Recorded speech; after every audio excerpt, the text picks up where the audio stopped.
High বন্ধুরা, আমি আবারও চলে আসলাম আপনাদের মাঝে। তো আজকের ভিডিওটা হচ্ছে একটা মোটরের মাথা নিয়ে। তো এই মোটরের মাথার সমস্যা হচ্ছে ঝনঝন করে শব্দ করে। তো আমরা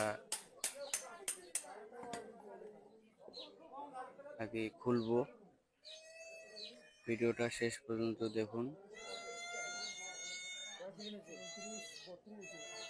খুলে যে পুরাতন যে গ্রিজগুলো আছে সেই গ্রিজগুলো আমরা এখন মুছে ফেলবো।